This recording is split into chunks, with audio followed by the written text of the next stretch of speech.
Hi friends, it's Miss Amy. I wanted to have some Bible time with you today. I wanted to pick up at the end of the Easter story. We know that the tomb is empty, we know that Jesus is alive, and we know that he saw some of his disciples. So I want you to listen real close as I read you the story. What disciples' names are you hearing? And share with your family anything else that you've learned along the way. Okay, here we go. Peter went fishing with some of the disciples. They fished from their boat all night, but they didn't even catch one fish. Early the next morning, someone from the shore shouted, "You have not caught any fish, have you?" "No," they replied. "Cast your net to the right side of the boat," the man said. As soon as they did, their net was full of fish. Then Peter knew the man was Jesus. He jumped out of the boat and swam to shore. Jesus spoke to Peter. He asked, "Peter, do you really love me more than these others do?" "Yes, Lord," he answered. "You know that I love you." Jesus said, "Feed my lambs." Again, Jesus asked, "Peter, do you really love me?" He answered, "Yes, Lord, you know that I love you." Jesus said, "Take care of my sheep." Jesus spoke to him a third time. He asked, "Peter, do you love me?" Peter said, "Lord, you know all things. You know that I love you." Jesus said, "If you love me, then take good care of my people."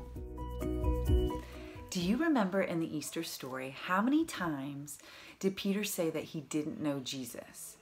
Did he say it one time, 2 times, or 3 times? He said it 3 times.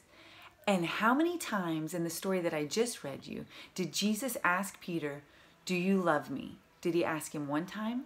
Did he ask him 2 times? Or did he ask him 3 times? He asked him 3 times. Jesus asked Peter 3 times, "Do you love me?" And Peter replied, "Yes, Lord, you know that I love you." So Jesus told him, "Well, then go and take care of my people." And that's exactly what he did. Okay, let's continue the story on and see what happens next. Jesus had told his disciples, "I gave my life so that you could be with me in heaven. I am going there to prepare a wonderful new home for you. When I come back the next time, I will take you with me." But now it was time for Jesus to leave. Jesus said, "God has given me complete power over heaven and earth. Go and tell everyone the good news. Make new disciples. Baptize them and teach them to obey my commandments. Don't ever forget, I will always be with you." "Go to Jerusalem and wait there," said Jesus. "The Holy Spirit will come to you. He will give you power to tell people about me. Now the time has come for me to go to heaven. Do not be afraid." Then Jesus went up toward heaven in a cloud. His disciples stared at the sky for a long time. All of a sudden, 2 angels appeared. They asked, "Why are you standing here looking at the sky? Jesus will return the same way you saw him go."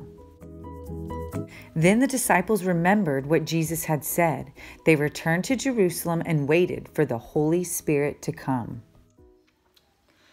Did you hear in the Bible story that Jesus went back to heaven? And when we do the story of the gospel together, we always say, "And then he rose up." And that's the story of the gospel. That's why we do that, because that's exactly what happens in the Bible. And that's where we are in the Bible story now. Now, there's more that I want to share with you, but I'm going to save that for later. Until then, goodbye, friends.